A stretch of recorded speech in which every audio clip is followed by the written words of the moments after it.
Dan the Land of Grills. How you doing, folks? The Char-Griller Auto-Kamado. You know, when's the last time the Land of Grills broke this thing out and did some cooking on it? Well, that's what we're going to do today. It's cold outside in the teens. It's windy. It's overcast. I feel like meatloaf. I feel like some smoked homemade meatloaf. And that's what we're going to show you today on the Char-Griller Auto-Kamado. I'm going to show you how I'm going to make that meatloaf. And this is a panless, meaning we start with a pan, but then we take it out of the pan and put it on the grill. Yeah, I'll show you how I'm going to do that. It's pretty cool. Let's get started. All right, give you the lowdown on the meatloaf. 2 pounds of 80-20 ground chuck. And then underneath there is a pound of mild Italian sausage. Don't use hot. It'll overpower the whole gosh darn thing. I've tried it. Believe me. So we'll mix that all together real good with my hands. Make sure you wash them real good first. And then I'm going to add 3/4 of a cup of celery, a cup of chopped onion.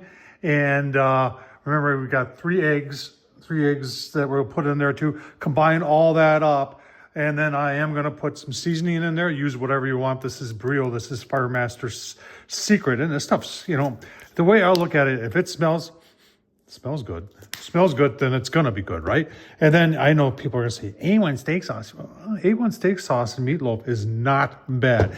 Then we got our bacon for a bacon wrap. Let's put it all together. All right, so that's what it looks like when it's all mixed up. We got all the ingredients together. It took every time I do it, I always do 3/4 of a pack.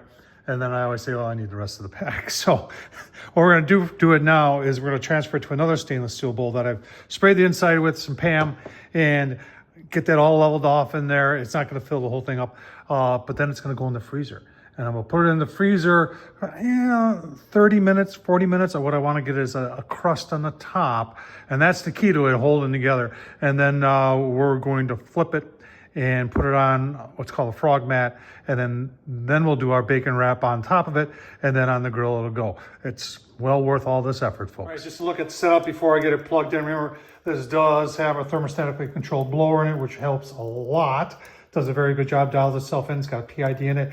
I've got the green bag hickory along with 2 chunks of applewood in there, and that's going to be delicious.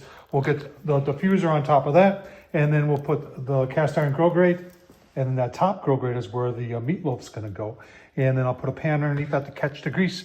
Get her on the grill, give you a look. Coming up to temp. The PID on this thing does a really nice job, and it just throttles that fan down and just starts puffing it when it starts getting close. Set at 225. You can see we're just climbing up now. I've heard people claim, not claim, but complain sometimes that it does overshoot. And I've had that happen to me, especially in the summer months when it's warmer. But what I usually do then, as it gets closer to the temp, you see that right there? There's your air gauge. I mean, that's what lets the air in. But it's not a tight fit. So if you just close that, it'll regulate a lot better in the warmer weather.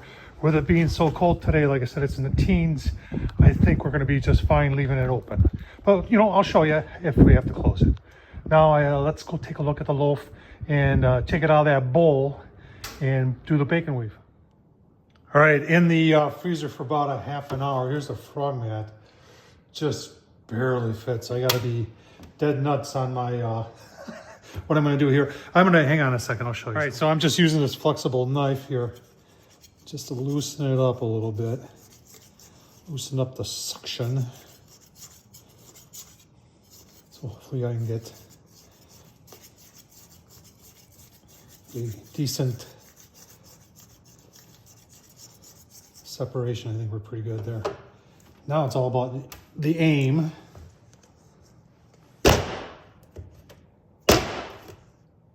Oh, there it is. Bacon weave on top of there. On the grill will go. I was close. Not perfect, but close. All right, ready for the grill. We've got the bacon on there. Put a little bit of this Fire for Effect from Burn Pit Barbecue on top of that. Great thing about these frog mats, you just pick it up like this and put it on and take it off. As long as you don't put that in direct flames, it's perfect. All right, 15 minutes in. Just want to show you. Holding temp's really nice, 225. Like I said, the PID does a really nice job on here on the Chargriller. And she should be very efficient. It's double insulated, even though it's in the teens out here. All right, 225, let's take a look-see. Oh yeah, get some nice color on there. keep on going. We'll take an internal, let you know how we're doing.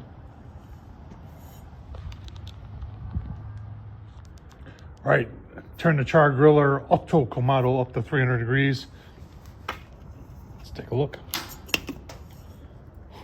Oh man, look at that. We're gonna take a temp and give you a look, see when we're ready to eat. It's gonna be delicious. Oh man, I can be guilty of not presenting some of this stuff not correctly. There is a little bit of a smoke ring here, a smell. Remember, we got the bacon on there. Just take a little hunk off there because everybody wants to know. Oh man.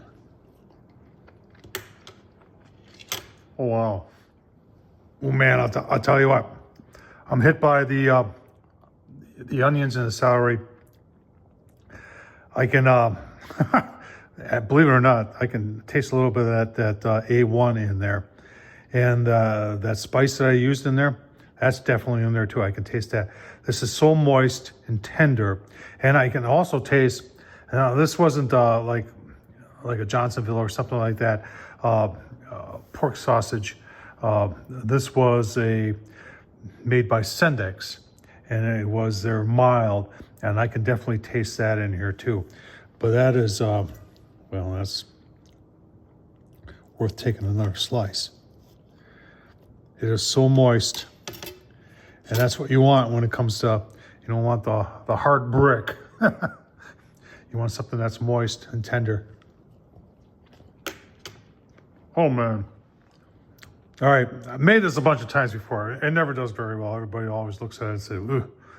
But this is an awesome meatloaf, a way to make it moist and tender. I think the bacon helps to bring in some of that juice, hold the moisture in there, give it its own taste. Everything else I had in there, very nice. Tom Horsman, YouTube, thumbs up, leave a comment. Have you tried making meatloaf on the grill, smoking it? You gotta try it, folks. You gotta use, I showed you how to do it today. Super simple to do. Remember, if I can do it, so can you. Thanks for watching.